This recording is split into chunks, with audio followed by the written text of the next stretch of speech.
मित्रों, कुछ लोग ऐसे होते हैं जिनके मन में गंदे और वासना के विचार उठते रहते हैं। हर रोज काम वासना के विचार उठते रहते हैं। गंदे विचारों को कैसे रोका जाए? मित्रों, आज के इस वीडियो में हम आपको एक कथा के माध्यम से बताएंगे कि स्वयं बजरंग बली हनुमान जी ने गंदे विचारों को रोकने की वह कौन सी बातें बताई हैं। तो चलिए मैं आपको वह कथा सुनाता हूं। नमस्कार दोस्तों, आपका फिर से स्वागत है हमारे YouTube चैनल धर्म आस्था में। मित्रों, आज का वीडियो बहुत ही ज्ञानवर्धक होने वाला है। आपसे एक हाथ जोड़कर निवेदन है कि इस वीडियो को अंत तक जरूर देखें। आधा अधूरा ज्ञान विष के समान होता है। प्रिय मित्रों, यदि आप भी भगवान शिव जी का आशीर्वाद पाना चाहते हैं तो इस वीडियो के कमेंट बॉक्स में ओम नमः शिवाय अवश्य लिखें।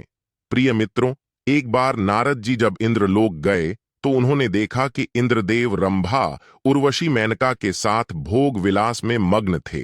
जब नारद जी इंद्रलोक पहुंचे तो इंद्रदेव उनसे मिलने भी नहीं आए, जिससे नारद जी को बहुत दुख हुआ। तब उनके मन में एक प्रश्न उठा कि लोग विषय भोग में इतना क्यों गठित है। तब उन्होंने सोचा, अगर कोई ऐसा हो जिसने अभी तक विषय भोग ना किया हो, वही मुझे इस प्रश्न का उत्तर दे सकता है। तब उनको याद आती है महादेवी के अवतार हनुमान जी की। देवर्षि नारद जी ने विलंब ना करते हुए इंद्रलोक से प्रस्थान किया और जा पहुंचे हनुमान जी के पास। तब हनुमान जी तपस्या में लीन थे।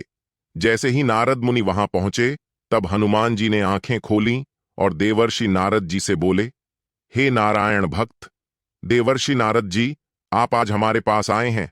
कोई अनहोनी हुई क्या मुझसे, या फिर किसी पर कोई संकट आया है क्या? तब देवर्षि नारद जी बोले, हे संकट मोचन हनुमान, ऐसी कोई बात नहीं है। मुझे बस आपसे एक प्रश्न का उत्तर जानना था। तब हनुमान जी ने कहा कि कहिए देवर्षि नारद जी, आपका वह प्रश्न कौन सा है? तब देवर्षि नारद जी बोले कि हे संकट मोचन हनुमान, आपने आज तक किसी भी स्त्री को स्पर्श तक नहीं किया है, ना तो आज तक आपने किसी के साथ विषय भोग किया है। लेकिन मैं जब इंद्रलोक पहुंचा तो इंद्रजीत मुझे मिले तक नहीं, क्योंकि वह रंभा मेनका उर्वशी के साथ वासना में व्याप्त थे। तब मेरे मन में यह प्रश्न उठा कि मनुष्य के मन में यह वासना का विचार क्यों उठता है और इसे कैसे रोक सकते हैं। तब महाबली हनुमान जी बोले, हे देवर्षि नारद जी, अगर आपका प्रश्न यही है तो मैं आपको इस प्रश्न का उत्तर बताता हूं, लेकिन इसके लिए आपको एक कथा सुननी होगी। तब देवर्षि नारद जी बोले, ठीक है संकट मोचन हनुमान, मैं उस कथा को पूरे मन और लगन के साथ पूरा अंत तक सुनूंगा और संपूर्ण वैकुंठ लोक में इसका विश्लेषण भी करूंगा। तब हनुमान जी कथा को सुनाना प्रारंभ कहते हैं। दोस्तों, आगे बढ़ने से पहले अगर आप हनुमान जी के भक्त हैं तो सच्ची श्रद्धा से कमेंट में जय हनुमान जरूर लिखें। हनुमान जी आपकी सभी मनोकामनाएं को अवश्य पूर्ण करेंगे। मित्रों, आगे हनुमान जी कथा को सुनाना प्रारंभ कहते हैं और कहते हैं कि एक बार एक युवक एक महाशय के पास आया और महर्षि से बोला कि है गुरुजी, मेरे मन में इतने गंदे विचार क्यों आते हैं? मैं नहीं चाहता कि मेरे मन में गंदे विचार आए, लेकिन फिर भी मेरे मन में हमेशा काम वासना के विचार उठते रहते हैं और मैं इनके बारे में सोच सोच कर बहुत परेशान हो जाता हूं। मेरी ऊर्जा और समय यह सब सोचने में ही नष्ट हो जाती है और इन सबके विचारों की वजह से मैं कभी भी शांत नहीं रह पाता और मैं हमेशा ही स्त्रियों को देखकर मोहित हो जाता हूं। गुरुजी, मैं अपने आप को रोक नहीं पाता। महाबली हनुमान जी ने आगे कहा कि हे देवर्षि नारद जी। वह मां मुस्कुराए और उन्होंने उस युवक से पूछा, क्या तुम्हें पता है यह काम वासना होती क्या है? उस युवक ने उत्तर दिया कि मैं यह तो नहीं जानता कि काम वासना होती क्या है, पर गुरुजी, यह जो भी चीज है बहुत बुरी चीज है। फिर उस महाशय ने उस युवक से कहा कि सबसे पहले तो तुम्हें यह समझना है कि प्राकृतिक रूप से जो भी चीज हमारे अंदर है वह बुरी नहीं है। हमारे जीवन में उसका कुछ ना कुछ महत्व है। वासना कोई बुरी बात नहीं है। यह तो हमारे मन की एक भावना है जो हमें किसी ना किसी चीज की कमी का एहसास करवाती है और फिर हम उस चीज को पाने के लिए उस चीज की तरफ आकर्षित हो जाते हैं। वह महाशय आगे उस युवक को कहते हैं कि हे युवक, जैसे अगर तुम्हारे पास धन की कमी है तो तुम में धन पाने की वासना उत्पन्न हो जाएगी। तो वासना कुछ और नहीं, बस एक प्रकार की कमी है जो एक प्रकार की जरूरत का एहसास दिलाती है। और जब यह जरूरत शारीरिक हो तो हम इसे काम वासना का नाम देते हैं। युवक ने महाशय को कहा कि गुरुजी, मुझे काम वासना का मतलब तो समझ में आ गया, पर आप मुझे यह बताइए कि यह आती कहां से है और कैसे आती है। हनुमान जी ने आगे कहा कि हे देवर्षि नारद जी। तब उस महर्षि ने कहा कि काम वासना कहीं से आती नहीं है, यह तो हमारे अंदर ही होती है, और इसका होना तो जरूरी भी है, अभी तो मानव जाति का विस्तार होगा। अब उस युवक ने कहा, जब यह हमारे अंदर ही है और जरूरी भी है, तो फिर लोग इसे गलत क्यों बोलते हैं। तरबूज महर्षि ने कहा कि यही तो समस्या है, लोगों ने काम वासना को गलत तरीके से सोच लिया है, इसे छुपाने की दबाने की कोशिश करते हैं। काम वासना गलत नहीं है, बल्कि काम वासना का गलत तरीके से प्रयोग करना गलत बात है। लोग जिससे प्रेम करते हैं, बस उसी के लिए जीने लग जाते हैं, उसे पाना ही उनका अपना मार्ग बन जाता है और उसी के बारे में हमेशा सोचते रहते हैं, पर यह सब गलत। हनुमान जी ने आगे कहा कि हे देवर्षि नारद जी। महर्षि ने युवक से कहा, क्या तुम्हें पता है, जानवरों में भी काम वासना होती है। उस युवक ने उत्तर दिया, हाँ गुरुजी, जानवरों में भी काम वासना होती है, क्योंकि जानवर भी तो आखिर अपने वंश को आगे बढ़ाने के लिए मादा के साथ व्यभिचार करते हैं। उस महर्षि ने आगे कहा कि हम जानवरों की काम वासना को गलत क्यों नहीं कहते। युवक ने कहा, गुरुजी, मुझे इसका उत्तर नहीं पता। युवा आगे कहता है कि महात्मा आप ही मुझे बताइए। तब महर्षि ने कहा कि जानवर अपनी काम वासना का प्रयोग आनंद प्राप्ति के लिए नहीं करते, वह तो सिर्फ संतान उत्पत्ति करने के लिए काम वासना का उपयोग करते हैं। जानवरों को प्रकृति ने इतनी समझ नहीं दी है कि वह काम वासना को अपने सुख का आधा बना सके। हनुमान जी ने आगे कहा कि हे देवर्षि नारद जी। वह महर्षि आगे बोला कि मनुष्य अपनी समझ के बलबूते पर प्र में पाई जाने वाली प्रत्येक वस्तु को अपने सुख के लिए प्रयोग करता है। हम इंसानों ने ही काम वासना को अपने सुख का साधन बना लिया है, परंतु प्रकृति ने तो इसे हमें अपने वंश को आगे बढ़ाने के लिए दिया था, लेकिन प्रत्येक इंसानों ने इसे अपने जीवन का परम लक्ष्य बना रखा है, और इस तरह से काम वासना का आ जाना गलत है। हनुमान जी ने आगे कहा कि देवर्षि नारद जी। युवक ने पूछा, महात्मा जी, यह काम वासना हम पर हावी क्यों होती है, यह हमेशा ही क्यों आ जाती है। तब उस महात्मा ने कहा कि सुनो, अब मैं तुम्हें एक कहानी सुनाता हूं, उसे तुम ध्यानपूर्वक सुनना। तुम्हें तुम्हारे सारे सवालों का जवाब तुमको मिल जाएगा, बस तुम्हें ध्यान से सुनकर समझना है। युवक ने कहा, ठीक है गुरुजी। वह महर्षि आगे कहता है, एक बार की बात है, एक आश्रम में एक गुरु और उनके शिष्य रहा करते थे। सभी बच्चे रोजाना आश्रम के बाहर स्थित देवरिया नामक एक गांव में भिक्षा मांगने के लिए जाते थे। महाबली हनुमान आगे कहते हैं कि वह से उस युवक से आगे कहता है कि उसी आश्रम का एक शिष्य जिस गांव में भिक्षा लेने जाता था, उसी रास्ते में एक नदी मिलती थी। एक दिन उसने देखा कि एक युवक वृक्ष के पीछे छिपा है। वह उस युवक के पास गया और उससे जाकर बोला, भाई, तुम इस वृक्ष के पीछे छिपकर क्या देख रहे हो। तब उस पेड़ के पास छुपे हुए युवक ने कहा, अरे तुझे नहीं दिख रहा क्या कि मैं क्या देख रहा हूं। तब शिष्य नदी की ओर देखा तो वहां पर कुछ युवतियां पानी भर रही थीं। तब उस शिष्य ने उस युवक से कहा, अरे भाई, वहां पर तो युवतियां पानी भर रही हैं, इसमें छिपकर देखने वाली क्या बात है। युवक शिष्य की तरफ देखकर कहने लगता है, अरे पागल, तुम्हें दिखाई नहीं दे रहा क्या कि कैसे यह औरतें नदी से पानी निकाल रही हैं। जरा उनकी अदाओं को तो देखो, उनके कोमल शरीर को देखो, उनकी पतली कमर, मटके को उठाते समय बलखाती चाल को तो देखो, और उनके बाल उनकी कमर पर कैसे लहरा रहे हैं, मानव सुंदरता बिखरी हो। शिष्य ने फिर नदी की तरफ देखा और इस बार वह इसे देखता ही रहा, परंतु अभी तक उसे तो कुछ भी नजर नहीं आ रहा था और वह बिल्कुल निर्भय था। उसे किसी भी बात का कोई डर नहीं था।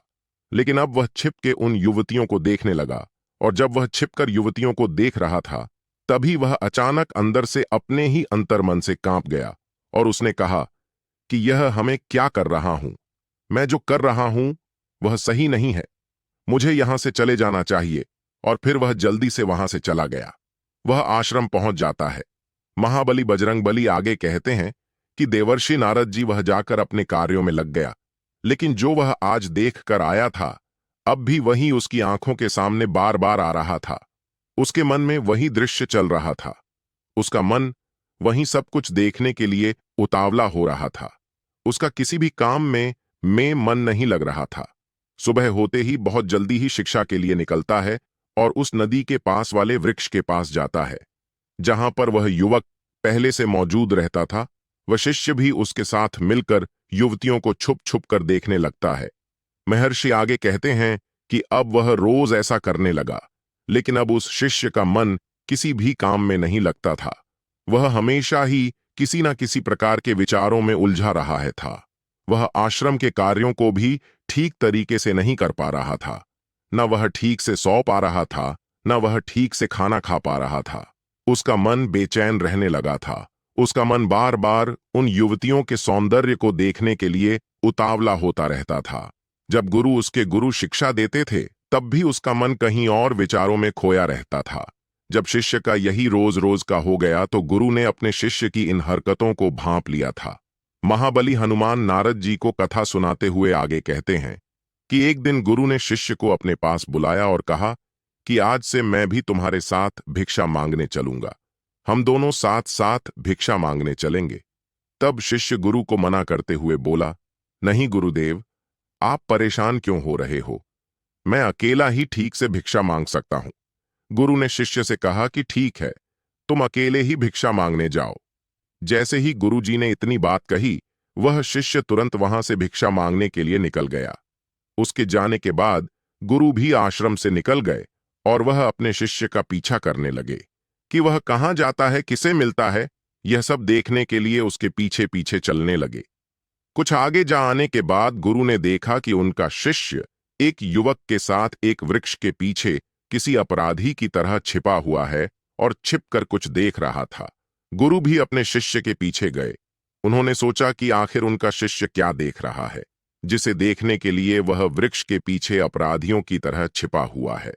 तब गुरु ने देखा कि उनका शिष्य वृक्ष के पीछे छुपकर युवतियों को देख रहा है, जो कि नदी से पानी भर रही थी।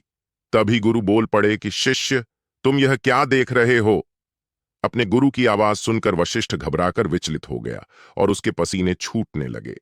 वह धीर वीर पुरुष थर थर कांपने लगा, जैसे किसी चोर को चोरी करते समय रंगे हाथों पकड़ लिया गया हो। उसकी हालत खराब हो गई। वह कुछ भी नहीं बोल पा रहा था। वह अपने गुरु से नजर भी नहीं मिला पा रहा था। गुरु ने शिष्य की तरफ देखा और कहा कि हमारा शिष्य तो निर्भय था, उसे तो किसी भी चीज का डर नहीं लगता था। लेकिन यह क्या, तुम तो डर के मारे कांप रहे हो। शिष्य ने गुरु से कहा कि मुझे माफ कर दो गुरुजी, मेरा इसमें कोई दोष नहीं है। मेरे साथ ये जो युवक है, इसमें ही मुझे बहका दिया। लेकिन मैं आपसे प्रेम करता हूं कि आज के बाद मैं ऐसा दोबारा नहीं करूंगा। दो गुरु ने शिष्य से कहा कि कोई बात नहीं, पर इस बात का तुम ध्यान रखना कि हम जैसी संगति करते हैं वैसा ही फल हमें प्राप्त होता है। वह महर्षि आगे कहता है कि प्रत्येक साथ रहने वाले मनुष्य विचार हमारे अंदर प्रवेश करते हैं। इसीलिए अच्छी संगति करो जिससे तुम्हारे अच्छे विचारों का प्रवेश हो। फिर गुरु और शिष्य आश्रम लौट आए और फिर से आश्रम के कार्यों पर ध्यान देने लगे। वह जिस रास्ते से पहले जाता था, उसने उस रास्ते को त्याग दिया और दूसरे रास्ते से जाने लगा। वह अपने काम को ध्यान से करता, लेकिन धीरे धीरे उसके अंदर क्रोध उत्पन्न हो गया और फिर वह दूसरों पर क्रोध करने लगा और बेचैन रहने लग गया। अब वह सही समय पर भोजन भी नहीं करता था। वह भोजन भी बहुत कम खाता था। एक रात गुरु उस शिष्य के पास आए और उससे बोले कि अब तक तुम कितनी बार अपने वादे से मुंह कर चुके हो। यह सुनकर शिष्य अपने गुरु के चरणों में गिर गया और रोने लगा। रोते रोते ही उसने गुरु से कहा कि गुरुदेव, मैं कई बार अपना वादा भूला हूं, फिर वादा कर लेता हूं, लेकिन हर बार मैं वादा भुला देता हूं। मेरा मन मेरे नियंत्रण में है ही नहीं। मैं बहुत कोशिश करता हूं कि मैं अपने मन से सारे बुरे विचारों को निकाल दूं, लेकिन मैं चाहकर भी ऐसा नहीं कर पा रहा हूं। फिर गुरु ने शिष्य को कहा कि ठीक है, चलो मेरे साथ। गुरु शिष्य को आश्रम के बगीचे में लेकर गए और शिष्य से कहा कि देखो, यहां पर कुछ नाली बनी हुई है जिससे नदी का पानी इन पौधों तक आ रहा है और यह पानी एक निरंतर बहाव से बह रहा है। क्या तुम इस पानी के बहाव को रोक सकते हो? अब शिष्य ने उत्तर दिया कि हाँ गुरुजी, मैं इस भाव को रोक सकता हूं। फिर शिष्य ने मिट्टी उठाकर उस नाली में डाल दी। वह पानी कुछ देर के लिए रुक गया और फिर कुछ समय बाद मिट्टी के ऊपर से पानी बहने लगा। गुरु ने शिष्य से कहा, अरे यह क्या, यह तो पानी रुका ही नहीं। फिर शिष्य ने कुछ मिट्टी और पत्थर उठाकर उस नाली में डाल दिए, जिससे कुछ समय के लिए पानी रुक गया, लेकिन फिर उस पत्थर के ऊपर से फिर पानी बहने लगा। उसके बाद गुरुजी ने कहा कि अरे यह क्या हुआ, पानी तो फिर से बह गया। तुम तो बोल रहे थे कि तुम इसे रोक दोगे, क्या तुम इसे रोक नहीं सकते? तब शिष्य ने कहा, कोई बात नहीं गुरुदेव, मैं अभी इस पानी को आपको रोक के दिखाता हूं। वह फिर से एक भारी सा पत्थर लेकर आया और उसे नाली पर डाल दिया और पानी का बहाव रुक गया। वह शिष्य ने गुरुजी से कहा कि देखा गुरुदेव, मैंने कहा था ना कि मैं पानी को रोक दूंगा। मैंने पानी को रोक दिखाया, आपकी बात मैंने पूरी कर दी। उसके बाद गुरुजी मुस्कुराए और बोले, अच्छा, जरा ध्यान से देखो कि पानी रुका है। वह तो पीछे की नाली से अगल बगल बह रहा है, और ध्यान से देखो इस पत्थर के आगे भी आ गया, और यह पानी अपना रास्ता बदलकर फिर से आगे की तरफ बह जाएगा। और फिर कुछ देर बाद ऐसा ही हुआ। तब गुरुजी ने शिष्य को समझाया कि तुम्हारे साथ भी तो ऐसा ही चल रहा है। तुम बार बार प्रयास कर रहे हो, पर हर बार तुम्हारा प्रयास टूटा रहा है और यह हमेशा टूटता ही रहेगा। तुम कितना भी मिट्टी पत्थर रख लो, लेकिन पानी तो अपना रास्ता बना ही लेगा। यह सब देखकर शिष्य ने गुरु से कहा कि हे गुरुदेव, क्या आपके पास कोई तरी नहीं है जिससे मैं गंदे विचारों को रोक सकूं और यह मेरे मन में ना आए? गुरुजी शिष्य को एक नदी के पास ले गए, जहां से उस बगीचे में पानी आ रहा था। गुरु ने शिष्य से कहा, वह पानी इसी नदी से जा रहा है। अगर हम यहीं से उस रास्ते को बंद कर दें जहां से पानी बगीचे में जा रहा है। तब शिष्य बोला, मैं इस पानी को यहीं से बंद कर देता हूं, तब आगे की नाली में पानी जाएगा ही नहीं। फिर शिष्य ने नदी से जाने वाले रास्ते में बहुत मेहनत करके पत्थर और मिट्टी डाल डाल के बंद कर दिया और गुरुजी से बोला कि गुरुदेव, मैंने पानी को बंद कर दिया है, अब यह पानी बगीचे में जाएगा ही नहीं।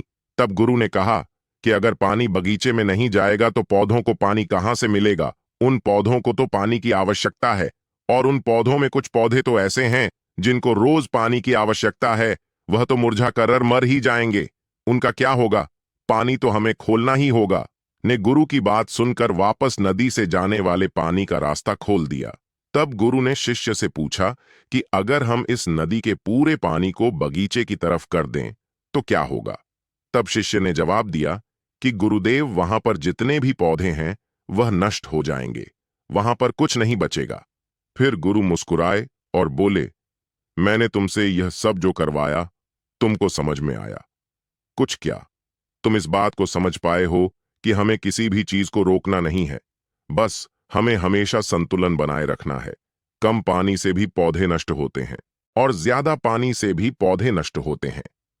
हमारा जीवन संतुलन सही चलता है। गुरुजी ने शिष्य से कहा कि अगर मैं तुम्हें कहूं कि तुम आम के बारे में मत सोचो, तो तुम्हारे मन में सबसे पहले किसका चित्र आएगा? शिष्य ने कहा कि गुरुजी, मेरे मन में तो पहला चित्र आम का ही आएगा। गुरु ने कहा कि जब हम गंदे विचारों को जबरदस्ती रोकने का प्रयास करते हैं तो वह और मजबूती के साथ हमारे अंदर प्रवेश करते हैं। इसीलिए हमें उन्हें कभी भी दबाने की कोशिश नहीं करनी चाहिए।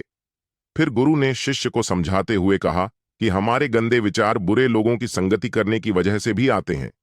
कई बार ऐसा होता है कि काम भाव हमारे अंदर होता ही नहीं है, लेकिन कुछ अश्लील लोगों के साथ रहने की वजह से यह हमारे अंदर हावी हो जाता है। फिर शिष्य ने कहा कि गुरुदेव, आप सत्य कह रहे हैं, मैं अपने मार्ग से भटक गया था। महर्षि उस युवक से आगे कहते हैं कि वह शिष्य उस रात बहुत ही चैन की नींद सोया। सुबह अपने कार्यों को पूरे मन से किया और फिर सुबह वह भिक्षा लेने के लिए उसी रास्ते से गया जहां वह युवक आज भी वृक्ष के पीछे छुपकर उन युवतियों को देख रहा था। वह शिष्य नदी पर गया जहां वह युवतियां पानी भर रही थीं। उसने उनसे पानी मांगा। उनमें से एक ने उसे पानी पिलाया और उस शिष्य ने उनके चरण छुए। शिष्य को उन्होंने आशीर्वाद दिया कि तुम्हारा कल्याण हो। उसका मन सकारात्मक ऊर्जा से भर गया। उसके चेहरे पर मुस्कान आ गई थी, जैसे उस शिष्य को कुछ खोया हुआ वापस मिल गया हो। वह वापस अपने रास्ते से जाने लगा। तभी पीछे से वह युवक आ गया जो वृक्ष के पीछे छुपा हुआ था। वशिष्ठ के पास आया और बोला कि अरे भाई क्या बात है, आज तो तुमने नजदीक से दर्शन कर लिए, तुम तो मुझसे भी आगे निकल गए। तब शिष्य ने कहा कि हम हमेशा दूसरे के दर्शन करने में ही व्यस्त रहते हैं, अपने दर्शन कर ही नहीं पाते। तुम कब तक इस वृक्ष के पीछे छूटते रहोगे? किसी को पसंद करते हो तो उससे कह दो, अगर वह भी तुम्हें पसंद करती है तो शादी कर लो, और उससे पहले तुम कुछ बन जाओ, अपने आप को पहचान लो, ऐसे अपना समय बर्बाद मत करो। फिर वह युवक रोज उस शिष्य से मिलने लगा, और उस युवक ने नदी पर जाना त्याग दिया। और फिर वह युवक अपने जीवन में कुछ बनने के लिए संघर्ष करने लगा। अब महात्मा महर्षि ने एक यज्ञ का मार्गदर्शन किया, और गुरु की वजह से एक शिष्य और एक और युवक के मन की वासना समाप्त हो गई। अब महाबली बजरंग बली ने कहा कि हे नारद जी, अब तो आपको सब कुछ समझ में आ ही गया होगा कि एक मनुष्य को संभोग और गंदे विचारों से बचने के लिए क्या करना चाहिए। तब देवर्षि नारद जी बोले कि हाँ पवन पुत्र बजरंग बली हनुमान, मैं अब आपकी बात समझ चुका हूं मित्रों। संगति बदलो, आपके विचार अपने आप ही बदल जाएंगे। जब तुम्हारे मन में गंद विचार आए, तब आप अपने आप को दोषी मत मानो, केवल उन विचारों में संतुलन बनाने का प्रयास करो और अपने आप को पहचानो। मित्रों, आपको वीडियो कैसा लगा हमें कमेंट में जरूर बताना, और ऐसे ही वीडियो देखने के लिए आप हमारे चैनल ज्ञान साधना टीवी को भी सब्सक्राइब अवश्य कर लें, और इस वीडियो को अपने मित्रों के साथ शेयर अवश्य करें, और सच्ची श्रद्धा से कमेंट में जय हनुमान जरूर लिखें। धन्यवाद। और ज्यादा पानी से भी पौधे नष्ट होते हैं, हमारा जीवन संतुलन सही चलता है। गुरुजी ने शिष्य से कहा कि अगर मैं तुम्हें कहूं कि तुम आम के बारे में मत सोचो, तो तुम्हारे मन में सबसे पहले किसका चित्र आएगा? शिष्य ने कहा कि गुरुजी, मेरे मन में तो पहला चित्र आम का ही आएगा। गुरु ने कहा कि जब हम गंदे विचारों को जबरदस्ती रोकने का प्रयास करते हैं, तो वह और मजबूती के साथ हमारे अंदर प्रवेश करते हैं। इसीलिए हमें उन्हें कभी भी दबाने की कोशिश नहीं करनी चाहिए। फिर गुरु ने शिष्य को समझाते हुए कहा कि हमारे गंदे विचार बुरे लोगों की संगति करने की वजह से भी आते हैं। कई बार ऐसा होता है कि काम भाव हमारे अंदर होता ही नहीं है, लेकिन कुछ अश्लील लोगों के साथ रहने की वजह से यह हमारे अंदर हावी हो जाता है। फिर शिष्य ने कहा कि गुरुदेव, आप सत्य कह रहे हैं, मैं अपने मार्ग से भटक गया था। महर्षि उस युवक से आगे कहते हैं कि वह शिष्य उस रात बहुत ही चैन की नींद सोया, सुबह अपने कार्यों को पूरे मन से किया, और फिर सुबह वह भिक्षा लेने के लिए उसी रास्ते से गया जहां वह युवक आज भी वृक्ष के पीछे छुपकर उन युवतियों को देख रहा था। वह शिष्य नदी पर गया जहां वह युवतियां पानी भर रही थीं। उसने उनसे पानी मांगा, उनमें से एक ने उसे पानी पिलाया, और उस शिष्य ने उनके चरण छुए। शिष्य को उन्होंने आशीर्वाद दिया कि तुम्हारा कल्याण हो। उसका मन सकारात्मक ऊर्जा से भर गया, उसके चेहरे पर मुस्कान आ गई थी, जैसे उस शिष्य को कुछ खोया हुआ वापस मिल गया हो। वह वापस अपने रास्ते से जाने लगा, तभी पीछे से वह युवक आ गया जो वृक्ष के पीछे छुपा हुआ था। वशिष्ठ के पास आया और बोला कि अरे भाई क्या बात है, आज तो तुमने नजदीक से दर्शन कर लिए, तुम तो मुझसे भी आगे निकल गए। तब शिष्य ने कहा कि हम हमेशा दूसरे के दर्शन करने में ही व्यस्त रहते हैं, अपने दर्शन कर ही नहीं पाते। तुम कब तक इस वृक्ष के पीछे छूटते रहोगे? किसी को पसंद करते हो तो उससे कह दो, अगर वह भी तुम्हें पसंद करती है तो शादी कर लो, और उससे पहले तुम कुछ बन जाओ, अपने आप को पहचान लो, ऐसे अपना समय बर्बाद मत करो। फिर वह युवक रोज उस शिष्य से मिलने लगा, और उस युवक ने नदी पर जाना त्याग दिया। और फिर वह युवक अपने जीवन में कुछ बनने के लिए संघर्ष करने लगा। अब महात्मा महर्षि ने एक यज्ञ का मार्गदर्शन किया, और गुरु की वजह से एक शिष्य और एक और युवक के मन की वासना समाप्त हो गई। अब महाबली बजरंग बली ने कहा कि हे नारद जी, अब तो आपको सब कुछ समझ में आ ही गया होगा कि एक मनुष्य को संभोग और गंदे विचारों से बचने के लिए क्या करना चाहिए। तब देवर्षि नारद जी बोले कि हाँ पवन पुत्र बजरंग बली हनुमान, मैं अब आपकी बात समझ चुका हूं मित्रों। संगति बदलो, आपके विचार अपने आप ही बदल जाएंगे। जब तुम्हारे मन में गंद विचार आए, तब आप अपने आप को दोषी मत मानो, केवल उन विचारों में संतुलन बनाने का प्रयास करो और अपने आप को पहचानो। मित्रों, आपको वीडियो कैसा लगा हमें कमेंट में जरूर बताना, और ऐसे ही वीडियो देखने के लिए आप हमारे चैनल धर्म आस्था को भी सब्सक्राइब अवश्य कर लें। और इस वीडियो को अपने मित्रों के साथ शेयर अवश्य करें और सच्ची श्रद्धा से कमेंट में जय हनुमान जरूर लिखें। धन्यवाद।